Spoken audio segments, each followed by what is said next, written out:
दोस्तों, आपका हमारे चैनल के अंदर आज हम बात करेंगे बिहार के अंदर जिस तरह के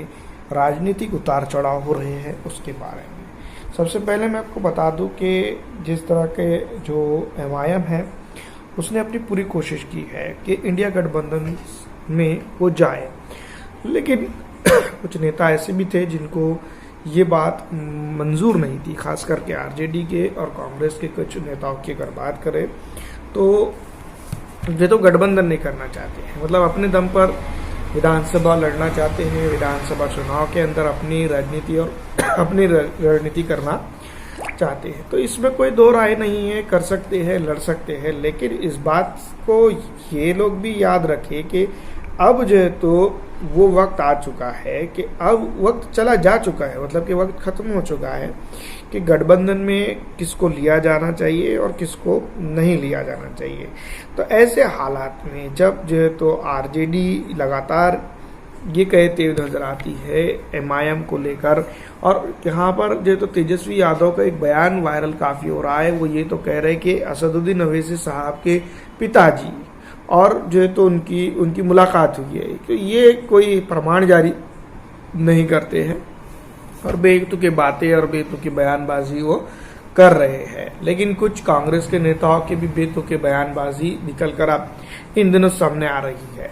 लेकिन आरजेडी को बस एक आखिरी रास्ता फिलहाल यही है कि अगर वो एमआईएम को, जिस तरह से एमआईएम 6 सीटों की बात कर रही है थी, या फिर बात सामने आ रही है लगातार कि वो 6 सीटों के ऊपर चुनाव लड़ेगी, तो इस पर जो है तो वो उन्होंने उनको साथ में ले लेना चाहिए था, लेकिन उन्होंने नहीं लिया। ये उनकी अपनी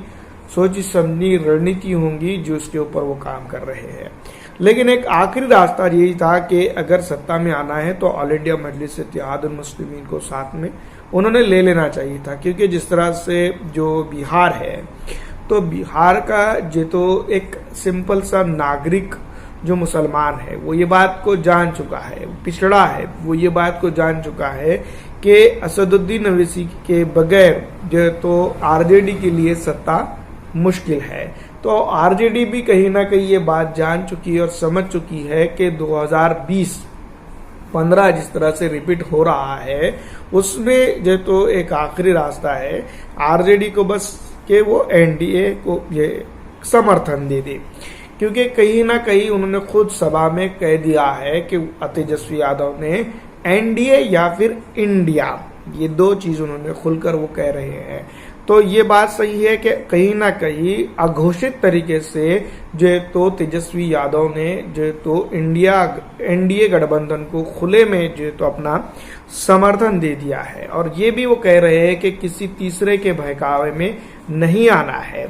ताकि जो तो उनकी राजनीतिक सूझबूझ बिहार के अंदर ही बाकी रह सके।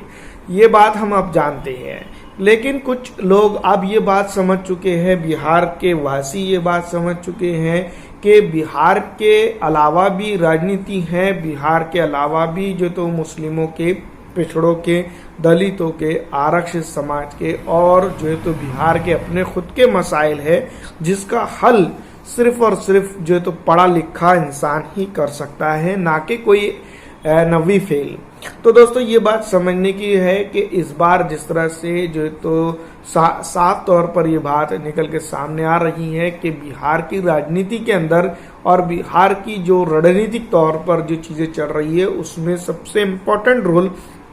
आज के दौर में एमआईएम प्ले कर रही है। चाहे वो ये बात समझे या ना समझे कि सीमांचल के बाहर भी एमआईएम की एक मजबूत पकड़ बनते नजर आ रही है, क्योंकि जो बेसिक युवा वोटर है जो एक बड़ी तादाद में बिहार के अंदर अपनी राजनीति को समझ रहा है, बिहार के मुस्तकबिल को देख रहा है, वो कहीं ना कहीं यहाँ पर एक्टिव हो चुका है, और तेजस्वी यादव जैसे नेताओं को वो समझ चुका है। और तेजस्वी यादव भी ये बात को मनाते हुए नजर आ रहे हैं कि एनडीए को, इंडिया को नहीं चुनते हैं, ना चुने, लेकिन कम से कम जो है तो वो एनडीए को चुन ले, एमआईएम को ना चुने, क्योंकि अगर वो एमआईएम को चुन लेते हैं तो आने वाले दिनों के अंदर इनको, यानी कि आरजेडी को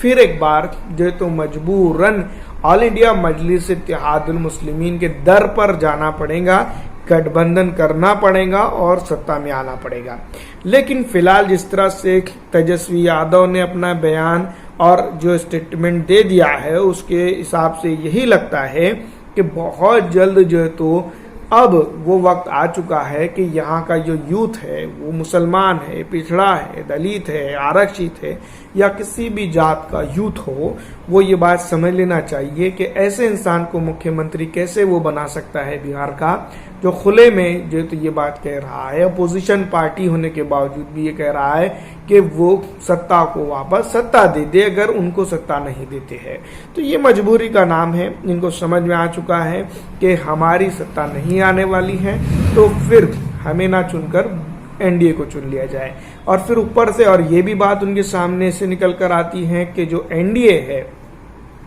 ये एनडीए गठबंधन की जो तो बी टीम एमआईएम है। तो ये बात कहीं ना कहीं ये लोग समझाने में कासिर रह चुके हैं या कासिर है कि भाई आपकी ही पॉलिटिकल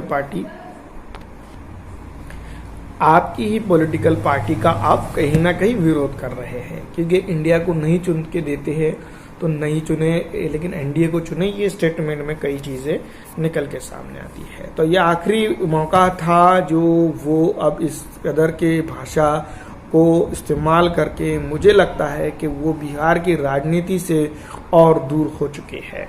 अब दोस्तों ये बात हम समझते हैं कि क्या इंडिया गठबंधन आरजेडी के अलावा भी हो सकता है और यहाँ पर ये सूरत कहीं ना कहीं आने वाले दिनों के अंदर बन सकती है और आरजेडी को अलग थलग एक वक्त में होना ही पड़ेगा। वहीं अगर हम बात करें लालू यादव के दूसरे सुपुत्र तेजस्वी यादव के अलावा तेज प्रताप यादव की, तो वो खुले में जो है तो गठबंधन के लिए कहते हुए नजर भी आ रहे हैं। अब यहाँ पर हम अख्तरुल इमान साहब का एक स्टेटमेंट जो तो ऐड करेंगे। अख्तरुल इमान साहब ने एक बार एक प्रेस कॉन्फ्रेंस में कहा है कि वो अब उनका जो तो राजनीति गठबंधन के लिए मूड ऐसा है कि जो उनके साथ आएगा हम उनको जोड़ते चलेंगे। तो ये बात साफ जाहिर हो चुकी है कि अब कहीं ना कहीं आरजेडी जो है तो और चीजें सामने निकल कर आएंगी और जिसमें कई बड़ी और छोटी बातें भी होंगी। फिलहाल पिछड़ा, दलित, आरक्षित और मुस्लिम समाज की राजनीति करने वाली आरजेडी